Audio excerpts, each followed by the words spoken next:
Hello everyone.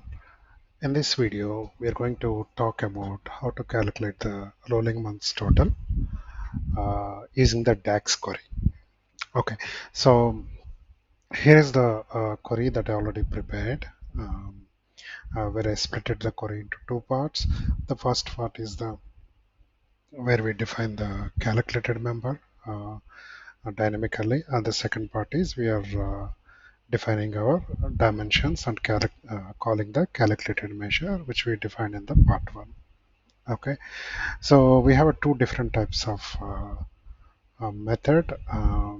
Method in the sense, so the one method is where I pass the specific date. From there, I want to calculate the rolling 12 months information and display the result.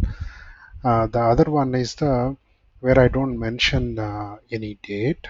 Um, okay, but I want to calculate the rolling 12 months. The dates I selected between the uh, certain time period, like if I selected like 2 dates or 3 dates, so I need to get the those for those 3 dates I should get the rolling months information dynamically for each date. Okay, so we'll go into detail why I prepared the two separate queries and telling that it's a two methods, but yeah, while I'm explaining it, you will get the fair idea. Okay, without delay, so let's go into the details. So here I defined the calculated measure. Under that, I would define the two variables, where one variable, first variable, where I'm storing the list of 12 months, the dates between the 12 months. Okay, so for example, here I selected the 31st December, that is the date I choose date. From there, taking the date as a reference, I want to go back to the 12 months. Okay, that's the reason I mentioned here month. That's where I want to go back. But if at all I want to go back to the days, you can change this to day. If you want to pick only the rolling 12 days information, then you can change through day. But in my scenario, I'm using the month. Okay, I want to fetch the rolling 12 months information.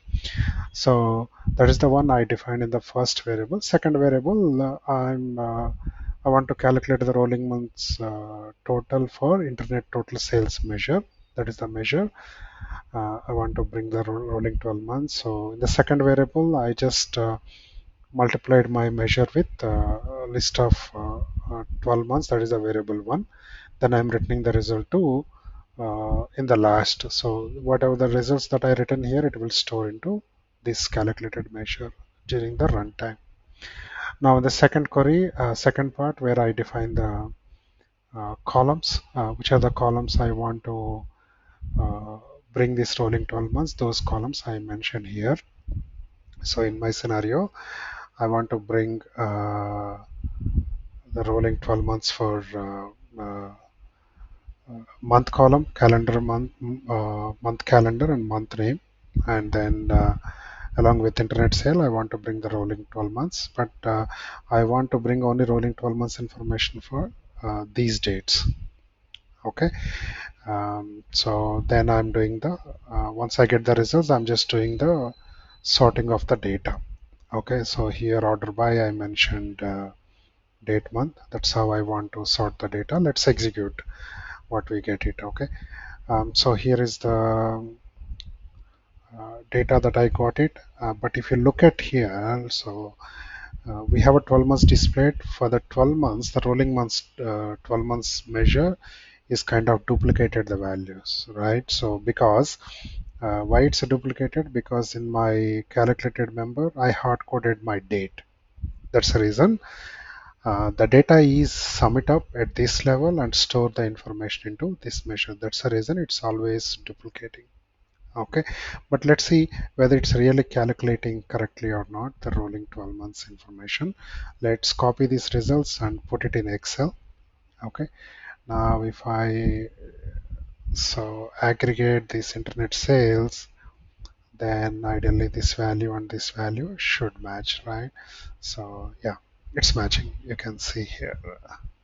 The rolling 12 months measure is fetching the information correctly, but it's only duplicating the rolling 12 months for selected dimension data. If at all you want to avoid that, so then you can use this query, second query. I mean, this is third query, where I didn't mention any date. I just given the max date. This max date, it will take it from here. So in the dates between clause, I pass the dates, right? Two dates, right? From those two dates, it will take the max value. From there, it will dynamically calculate the rolling 12 months for the each month. Now you can see here. So when I execute the third query, this is what the rolling 12 months I got it. Let's see whether it's calculating correctly or not. So to do that, I open the Excel, open the new sheet, and then copy paste the results. Now if I sum it up till here, this is the total I got it, 16 351555034, which is tying out here. And again, if I select these 12 months, I am getting the 1510692. So this is tying out. So this is how the rolling 12 months is calculating dynamically based on the month that we selected. So when you were in here, it's go back and fetch the last 12 months information dynamically and display here. When you are here, April, so it go back to the till last May and fetch the data and sum it up and display here. Okay, so this is how we achieve the rolling 12 months information in the DAX query. In between, I have prepared one more second query where if at all you want to see whether it's really going back to the 12 months and you want to validate that part, so I just executed this query, which I use this statement in my variable, right? So this first variable. So yeah, at the given date, it's going back to 12 months. That means it's pulling the data from January 1st, 2013 to till 31st December 2013. So this is how it's fetching the data. Really, the dates and period is very handy in the DAX query, where you can fetch your information dynamically for the rolling months or rolling days and rolling years. Okay, so it's not only 12 months that you get it. If at all you want to fetch rolling 6 months, you can change this to rolling 6 months. Or instead of going back, if you want to get rolling 6 months information for the future, you change instead of -6 to 6, then you will get the future 6 months information will get displayed. Okay, so this is how we calculate the rolling months total using the DAX query. I'll post this query in my video description or comment section. Please use this, and then you can extend this query to based on your business requirement. So with that, that's all for today. I'll catch up in the next video. Thank you.